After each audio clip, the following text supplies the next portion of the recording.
Dearly redheaded, we are choosing consciousness today to get through this thing called grief. Interesting word, grief. It means love, which makes for a mighty good joke. But I'm here to tell you, there's nothing else. Just joy.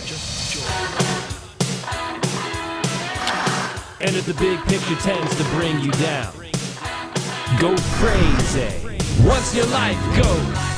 Woo!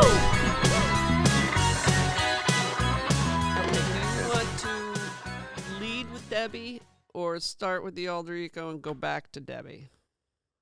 I think if we want to keep the timeline moving along, we want to do it kind of without the flashback, like in movie terms. Okay. You know, that. So do the alter ego and flashback to Debbie's contribution and who she's become? Yeah, because Debbie's contribution is immediate. Know what I mean? Yeah, but you're connecting the dots fine. That's why I'm not talking, because the one contribution I tried to make, I fucked up. And neither of us has said fuck yet. You realize that? This is amazing. And I'm getting better. You know, in my alter ego, I had to. I know. That's what's so funny. That's my... understanding that I am a truck driver. So, I'm very fluent in various languages, and none of them are trucking language. That's right. Your trucking got that right. All right, you ready? I'm ready. Did you already? I'm ready. All right. I'm still with Perry, and we've discussed his history of his childhood, his relationship with his mom and dad, and his relationship with his sons and grandchildren. And now we want to talk about Perry's persona, alter ego, whatever floats your boat, that he started in 2020. Perry is Santa Claus. And it's kind of crazy, huh? Yeah. Yeah. So you tell me how that started? Did it stem from the March of Dimes, or what the hell happened? Yes, in a way it did. So my girlfriend's name is Debbie.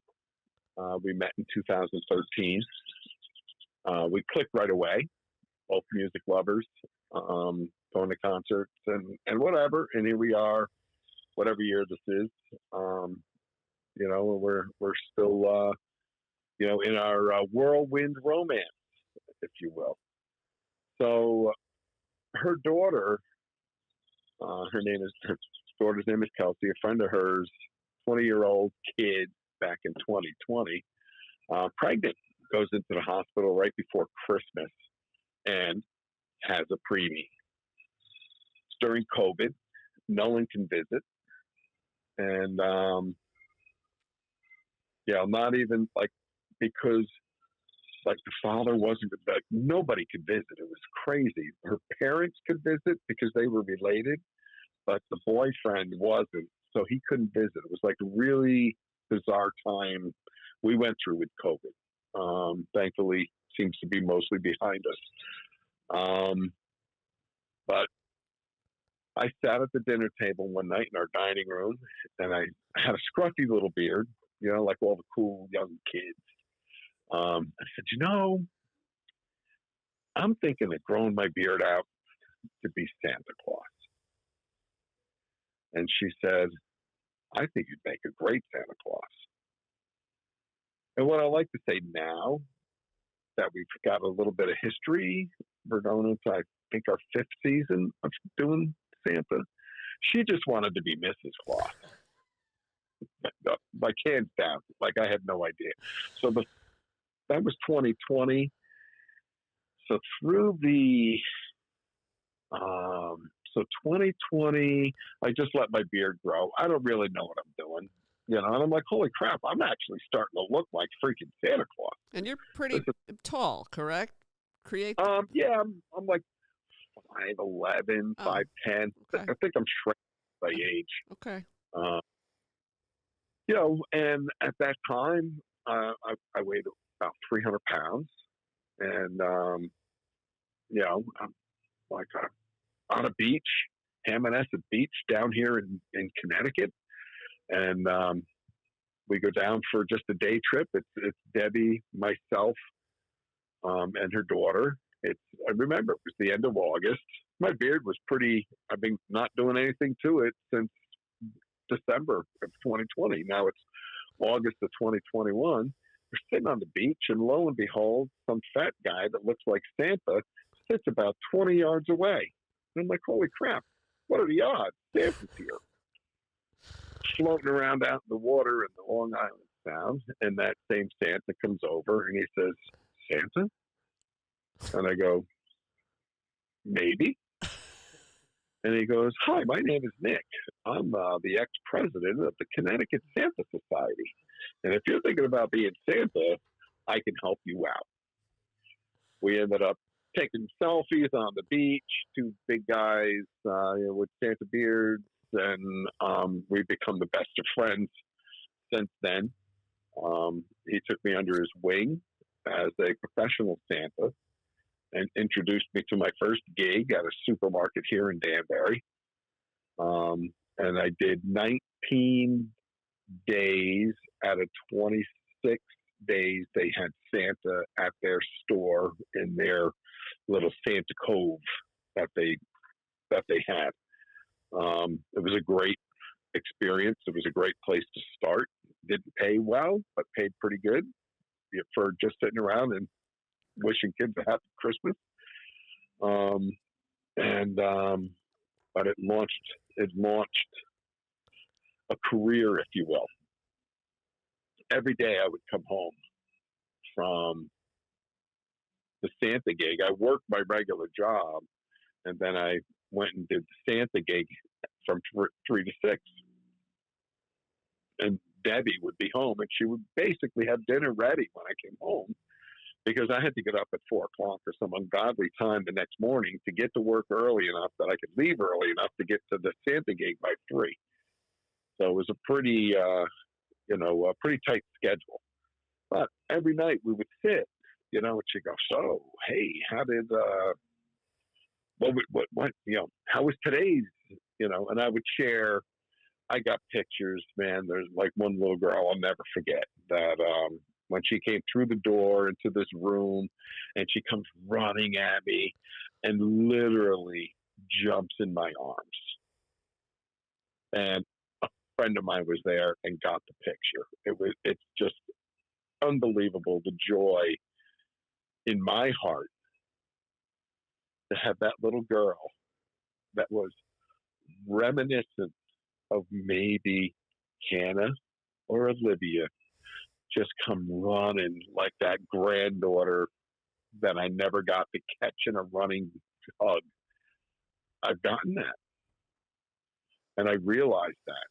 And I was like, this is kind of something special here that, and I've often said that I'm not your typical Santa. I am my granddaughter's Santa. I wouldn't be here if it weren't for that NICU experience back in 2011 and 2012. So, that's one of the moments. And I can tell you, since then, that was the first year. Second year, I did the same gig. Third year, I was introduced to a historic inn over in New York, at the Bear Mountain State Park. And I am officially their Santa forever. I guess they love me. But it's a incredible, you don't realize, first of all, there's an entire subculture in the world of Santa and Christmas entertainers. An example of that is we went to Gatlinburg this year for the Santa family gathering in Gatlinburg, Tennessee. There were 680 registered guests. Probably 450 of those registered guests were Santas. The rest were Mrs. Clauses or just their wives. A lot of wives, aren't Mrs. Claus, and some elves and other Christmas entertainers. There are tens of thousands of Santas around the country, and all take it seriously in their eyes. But I am my granddaughter's Santa, so I've actually been to school. I've been to numerous seminars on learning the craft of Santa, which I'm convinced you really don't need to learn if you are Santa. But it's good to know how to interact with children with special needs, for example, is one of our favorite gigs that we do every year. Is a school it's an after school program for children with autism. And the first year we did it, they set it up they booked us for 2 hours. And they set up 15-minute time slots for families.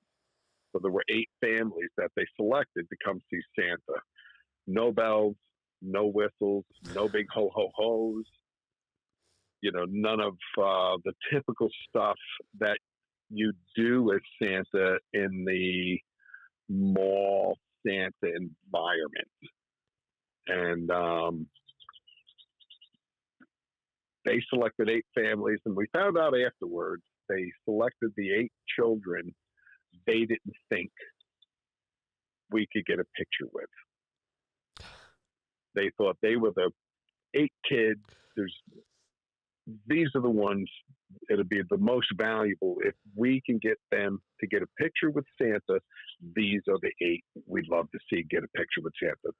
However many other children are in the program, these 8 were selected. We got pictures with all 8 of them. And Debbie and I walked out of there proud parents, if you will, that we pulled off something that they didn't think could happen. And I think between Debbie's soft, motherly Mrs. Claus that she is, and the reality of the guy sitting there next to them, like, this dude is the real deal. Like, nobody would know that I'm really not Santa unless somebody tells them that guy's not Santa. So I'm not really one to pat myself on the back, but I'm going to, because I've had people come up to me. I've had the grandparents of children, as they're exiting their visit with Santa, the grandparents circle back around and go, "Unbelievable, dude. Like, are you really Santa? Like, are you the guy?"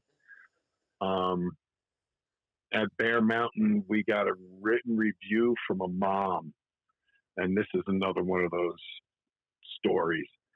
So we make our grand entry into this. It's a beautiful inn, built in 1915, stone, beautiful fireplace. They set us up with a tree in front of the fireplace. It's just really a great venue for Santa to hang out at. But at that particular year, we would make a grand entry into the lobby of the hotel, down the stairs, and we would greet the people that are waiting to go in for their brunch. And one little girl, cute little girl, and I'm always drawn to the cute little girls because they're, that's like my vision of Olivia and Hannah are just these, they'll never be 13, 14 years old. They're just in my mind. They're always these little 5-year-old girls. And, I approach this one family and, like Santa would do. So how's your day going? And this little girl goes, just in such a perfect little innocent, I'm taking 2 plane rides later today. Whoa, well, where are you going? I'm going, my grandpa passed away. We're going to see my grandpa. I'm like, oh, I'm so sorry. Hold on a second. And from a hit from another Santa, I have a pouch. I keep wooden nickels in that I met Santa. I made the nice list. But in there, I also have little bells on a ribbon. And I dig through my little pouch and I pull out this little bell. And I go, this little bell is for you to put on your tree when you get home. That way, you can remember your grandpa on Christmas Day. And I found out this past year, we're at the same gig. Family comes back, and we greet again. And after their pictures with Santa, whatever, the mom puts her arm over my shoulder and kind of pulls me to the side. And she tells me the very last ornament to come off of their tree last year was that bell. And she wouldn't let us put it away. We put it on the mantle at the fireplace, and it was the first ornament put on the tree this year. I'm freaking Santa Claus. I'm crying. I'm like, holy crap. You got us too, for the record. Look at the impact that I had following this impulse that my granddaughters drugged me into, willingly drugged me into. I really never fought it. That this little girl, it is like, it is just that moment, that you realize that, wow. And I kind of look in the mirror, am I really Santa? Like, that was beautiful. And the reason that I have gold coins that I give out. I have wooden nickels I carry all the time. I always carry wooden nickels that say I met Santa. And on the flip side of it, it's got the March of Dimes logo and their website. But on the one side, it's got a picture. It says believe. And then it says around the edges of it, it says I met Santa. I made the nice list. In my pocket, not right now. I'm not going anywhere. But when I leave the house later, I will have wooden ones and one gold one in my pocket. And the gold one is for when I meet a Hannah or an Olivia. Oh, I always keep a gold one in my pocket because it's special that I get to meet a Hannah or Olivia. But the reason I chose bells, and somebody said, oh, you get these little ornaments and, they can put it on the tree. It's really kind of a sweet thing you can do, that they have it to cherish for their whole lives. But of course, I'm old school, and I'm thinking, the angel gets its wings. And, it's got to be a bell, and it has to be a working bell. Because when a bell rings, an angel gets their wings, which goes back to A Wonderful Life, a movie we've all watched a million times at Christmas. And I'll circle it back around in 2011 when Hannah passed away. I had a special bell made and engraved with her name on it and gave it to my son and his wife as a Christmas gift so they can hang it on their tree every year in memory of Hannah, of Olivia. When Hannah passed away in 2012, I did the same thing. So my son and his wife have a bell, actual working little bell ornament, and it's got their daughter's names engraved in it. And so it was a natural that I was going to do a bell for anybody that may have needed, that if I ever met, somebody that wanted, that I found myself in a situation where I needed that. It had to be a bell, not just an ornament. One of my other experiences that kind of changed my perspective, I was at my very first gig that first season, and a woman comes in, and the room they had me set up in on the 3 walls were ornaments, like a Christmas room. It's got a couple of Christmas trees, and it's got a little queue set up so you can go meet Santa. There's no charge.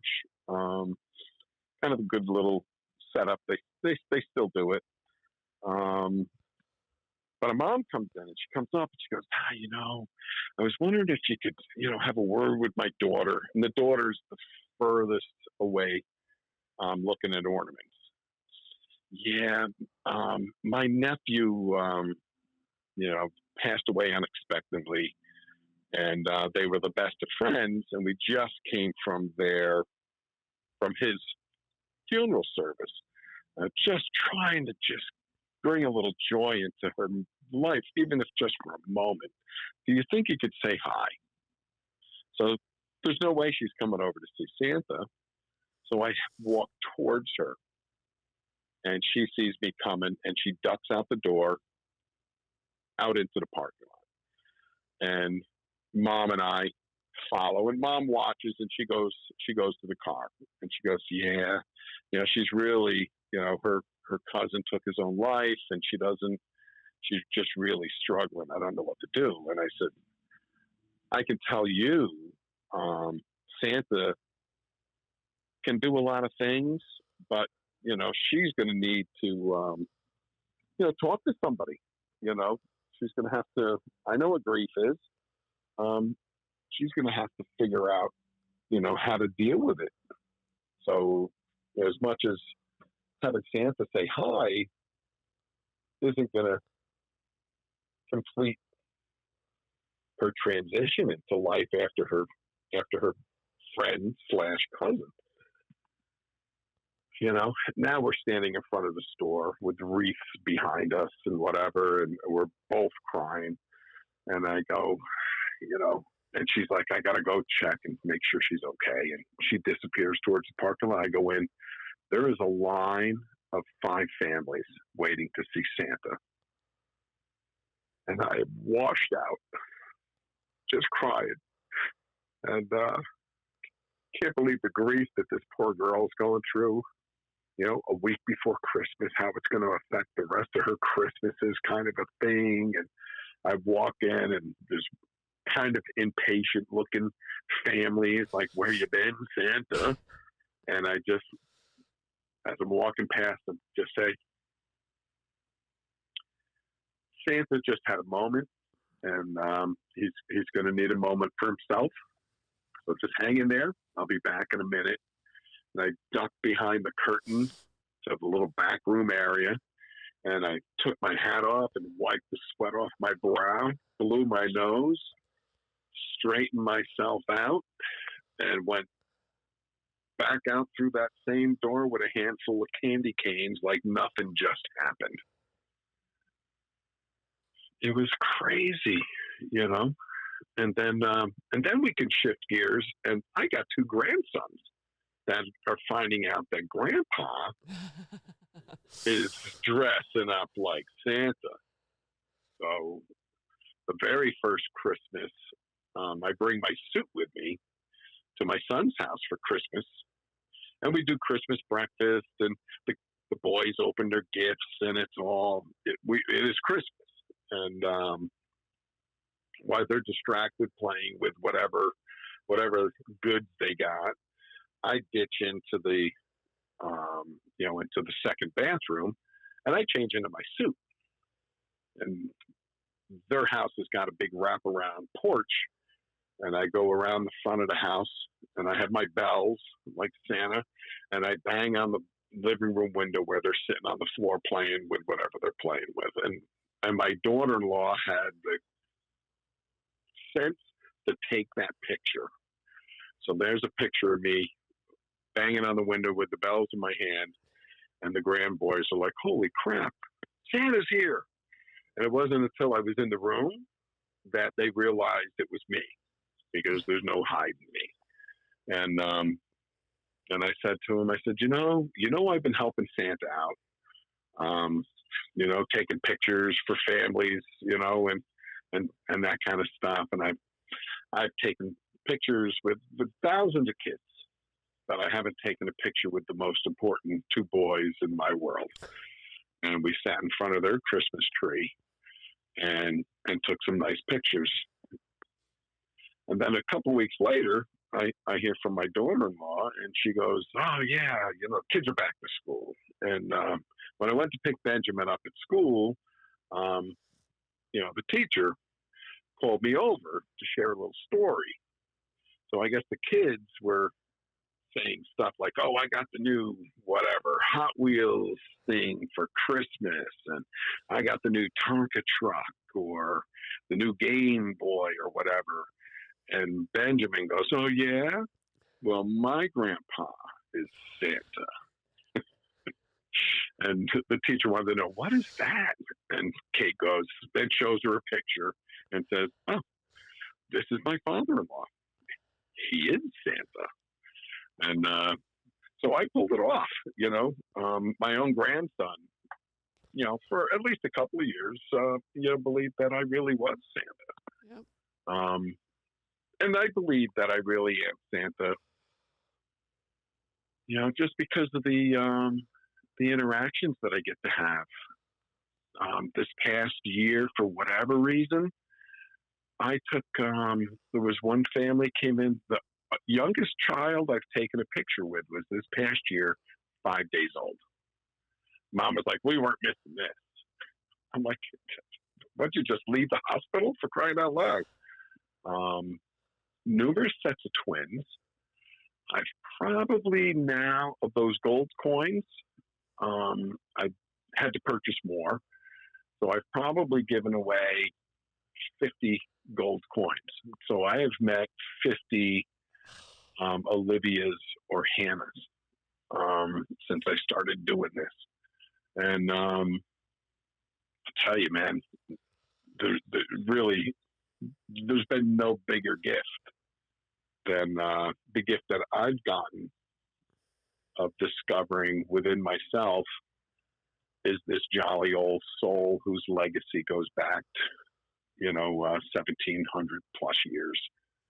And it's been, I think he was born in 270 was the year he was born, was St. Nicholas. So it's an honor. He is the most recognized figure in history, is Santa Claus. Every single, around the world, every, culture has got some kind of Santa Claus. And, I'm proud to be a part of that, and I wouldn't be a part of it. I truly was drawn to it, through those two little girls that touched my heart and took it to heaven, if you will, back in 2011 and 2012. Yeah. Thank you. Hi, my name is Perry. Some people call me Santa Claus. Thank you. I don't know what else to say. What a story. All right, we're going to end this episode, and I'm going to touch base with Brian. Hang tight a minute. Yep. All right, thank you. Thank you for listening and supporting Natural Born Redhead. If you follow the bouncing balls, please like and subscribe. If you know someone interested in sparing others grief and inciting joy, message me on Facebook or reach out via my website, Natural Born Redhead. J-Ma.